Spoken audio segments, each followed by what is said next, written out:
कहानी उस मुगल बादशाह की जिसने स्वीकारा कि उसके पूर्वजों ने बल और भय से हिंदुस्तान पर शासन किया। मुगल बादशाह बहादुर शाह जफर को उर्दू शायरी के लिए भी जाना गया। वो भले ही 1837 में बादशाह बन गए, लेकिन तब तक देश के एक बड़े हिस्से में अंग्रेजों का कब्जा हो चुका था। मुगलिया सल्तनत के कुछ गिने चुने टुकड़े ही बचे थे।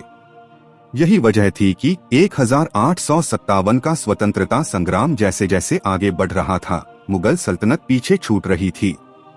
यह मुगल साम्राज्य के अंतिम बादशाह बहादुर शाह जफर का अंतिम दौर था।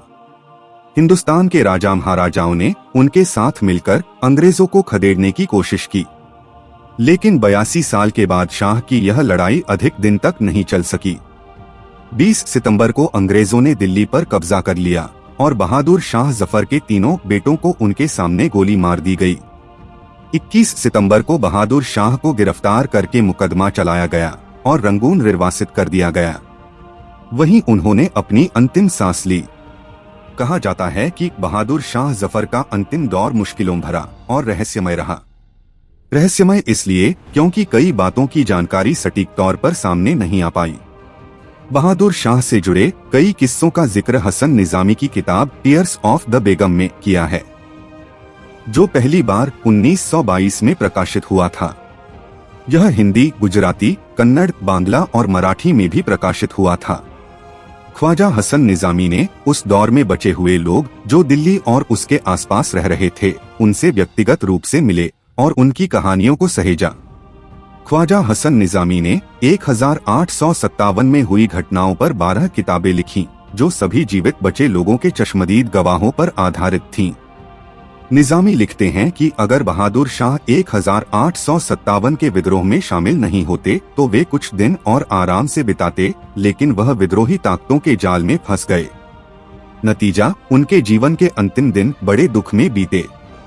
निजामी आगे लिखते हैं कि मेरी माँ ने अपने पिता हजरत ख्वाजा शाह गुलाम हसन से सुना कि जिस दिन बादशाह ने दिल्ली का किला छोड़ा, वह सीधे महबूबे इलाही की दरगाह पर गए।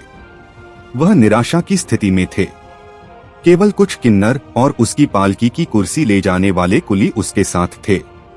उसका चेहरा चिंता से ढका हुआ था और उसके कपड़े धूल से सने हुए थे। सफेद दाढ़ी गंदगी से लदी हुई थी। यह सुनकर कि बादशाह दरगाह पर आया है, मेरे दादाजी ने खुद को महामहिम के सामने पेश किया। मेरे दादाजी को देखते ही उनके चेहरे पर एक हल्की सी मुस्कान आ गई। वह बादशाह के सामने बैठ गए और हालचाल पूछा। बादशाह ने बड़ी सरलता से उत्तर दिया कि ये शापित विद्रोही थे और उन पर विश्वास करना भूल थी। अब वे भाग गए हैं। मैं एक भिखारी हूँ, लेकिन मैं तैमूर जाति का वंशज हूँ, जिसमें लड़ने की प्रवृत्ति और साहस है। भले ही मेरे पूर्वज कठिन समय से गुजरे, लेकिन उन्होंने कभी उम्मीद नहीं छोड़ी। लेकिन मेरा अंत मुझे पहले ही बता दिया गया है। मैं निस्संदेह हिंद के सिंहासन पर बैठने वाला आखिरी तैमूर हूँ। मुगल वंश का चिराग बुझने ही वाला है, वह कुछ और घंटों तक ही चलेगा। फिर मैं अनावश्यक रक्तपात क्यों करूं? इसलिए मैंने खुद किला छोड़ दिया।